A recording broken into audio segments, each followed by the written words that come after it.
Bonjour tout le monde, donc je fais une petite vidéo pour vous parler de la saison 2 de La Roue du Temps. Alors, La Roue du Temps, là, la saison 2 devrait sortir au mois de septembre, c'est pour ça que je fais cette petite vidéo vite fait. Alors, La Roue du Temps, c'est une adaptation littéraire, d'une saga littéraire. La Roue du Temps, là, c'est une série qui est sur Amazon Prime. La saison 1 est passée en décembre dernier. J'ai fait une petite chronique d'ailleurs à ce sujet. Alors, La Roue du Temps, c'est parce que je prends mon temps parce que c'est un petit peu complexe. Dans le sens où La Roue du Temps, c'est une grande saga qui est d'Heroic Fantasy. J'ai découvert avec la saison 1 qu'il y avait une fanbase, que c'était très populaire, et moi je connaissais rien du tout. Donc, avec la saison 1, il y a eu une hype qui était lancée où j'ai découvert qu'en fait, ah bah la vache, c'est populaire, c'est une fanbase, il y a des gens qui connaissent en fait, moi pas. Donc, du coup, la saison 1, je lui trouve beaucoup de défauts, j'ai trouvé brouillonne au possible. Pas, un petit peu illisible par moment, mais enfin, grosso modo, ce que j'ai compris du postulat, c'est que c'est une saga littéraire qui repose sur un postulat de Heroic Fantasy. On est dans un monde un petit peu moyenâgeux, où la magie est monnaie courante, où justement les règles de la magie sont structurées, organisées, régies par une organisation qui s'appelle les AICD. C'est une organisation un petit peu composée de magiciennes, d'enchantresses, je dirais pas de sorcières mais presque. Enfin en tout cas j'ai pas vu de mec, donc c'est pour ça que je dis qu'elle est régie avant tout euh, par des magiciennes. Notre héroïne, qui s'appelle Moiraine, je crois, est incarnée par Rosamund Pike. Alors je vous le dis direct, Rosamund Pike, je crois que je l'ai croché sur elle avec la série. J'ai découvert que Rosamund Pike, je la connaissais d'avant, je crois qu'elle fait meurt un autre jour, un James Bond, Pierce Brosnan, que je la connaissais en fait d'autres films. Mais avec La Roue du Temps, je trouvais qu'elle portait superment bien la série sur ses épaules. Donc voilà, pour moi c'est sa série à elle. Donc les ACD réalisent la magie. Par contre, ce que j'ai pas compris pourquoi, c'est que pourquoi est-ce que Moiraine a peur du retour d'un bad guy qui s'appelle le Ténébreux. Ça, j'ai pas trop compris pourquoi, et le tenant et les aboutissants. Mais disons que l'ambiance de la série m'a convaincu. L'ambiance de la série de la saison 1, même si je trouve beaucoup de défauts, ça m'a donné de l'appétit pour découvrir les bouquins. Donc, du coup, je suis lu les bouquins pour essayer de comprendre les tenants et aboutissants de l'univers en question. C'est là que je me dis, ok, donc la saison 1, les épisodes, c'est brouillon au possible, mais en livre, je comprends pourquoi. L'histoire est tellement dense que je comprends pourquoi les difficultés de l'adaptation. Donc c'est pour ça que la saison 2, je l'attends avec impatience. Donc là, je vais regarder la saison 2 et je vais voir un petit peu dans quelle direction la série se tourne, même si je pense que je vais pas comprendre grand chose. Mais enfin bon, je suis pas devenu fan, qu'on soit clair, mais suffisamment curieux pour essayer de voir un petit peu comment la série va se tourner.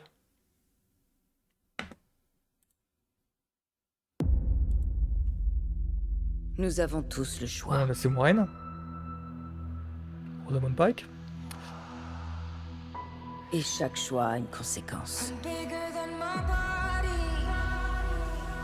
Nous n'avons pas vaincu le ténébreux. Nous l'avons libéré. Personne ne devrait avoir autant Déjà, niveau ambiance, c'est bon.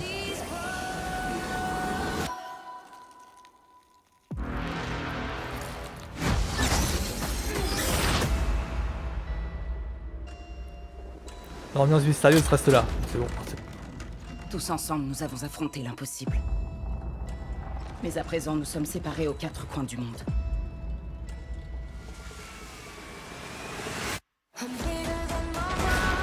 Protège Rand, guide-le. C'est la seule chose qui importe. Tu ne peux le contrôler. Tu sais, tu as quelque chose de particulier en toi. Un appel au sang irrémédiable. Je voudrais savoir comment réussir à garder le contrôle. L'ultime bataille approche. Le monde entier va nous appartenir.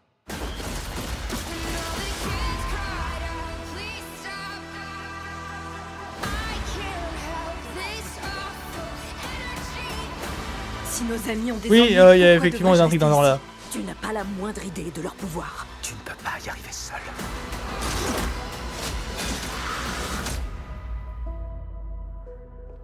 L'ombre offre de nombreuses voies. Ce ne sont pas toujours les femmes les plus puissantes qui écrivent l'histoire.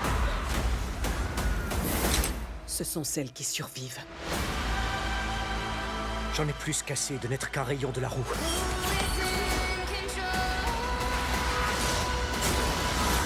Tu n'es pas un rayon, petit. Tu es l'eau qui fait tourner la roue. 1er septembre. Bah, c'est pas mal tout ça. Enfin, moi, je découvre en fait... tout cet univers-là. Donc, moi, ça aiguise mon appétit. Dans le sens où, ouais, enfin, j'ai l'impression de voir un petit peu plus de l'univers en question. Moi, ça me plaît, hein.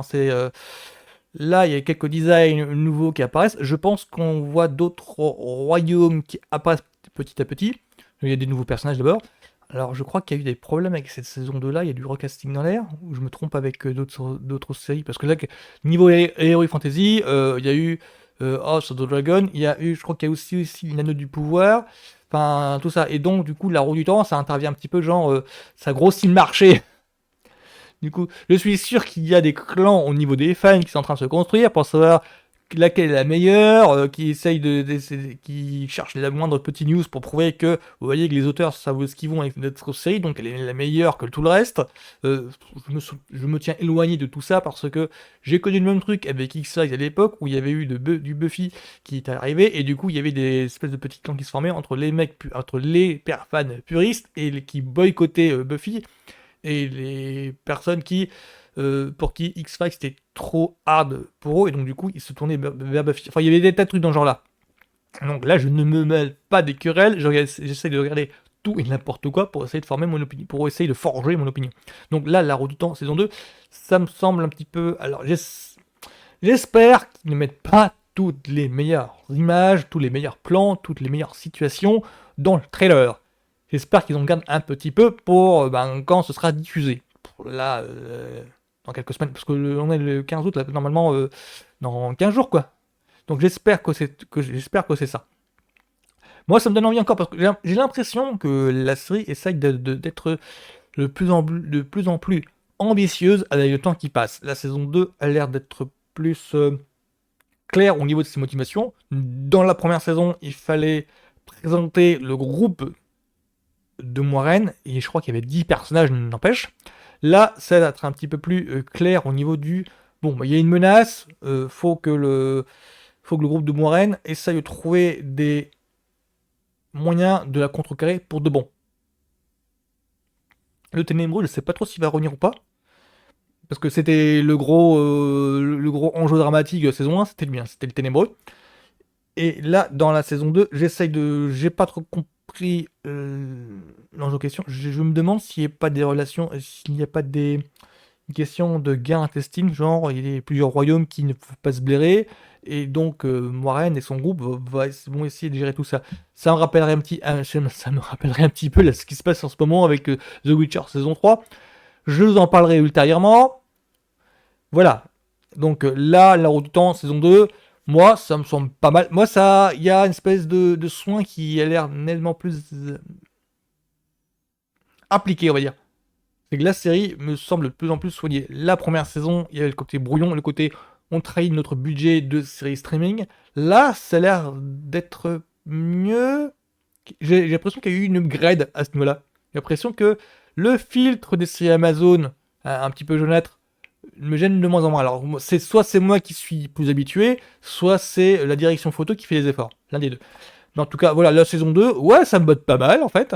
Il y a pas une grosse... Je suis pas gros fan du truc, parce que je regarde ça un petit peu d'un œil distant, un petit peu discret, on va dire. Mais ouais, ça me semble pas mal, en tout cas, ça me semble plus...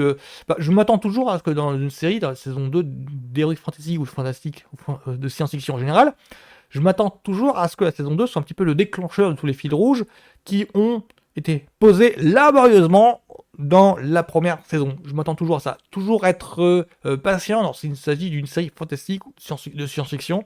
Là, en l'occurrence, c'est d'Heroic Fantasy, donc je suppose que c'est le même principe. Toujours être patient. Comme ça, au moment de la saison 2, on est vachement surpris.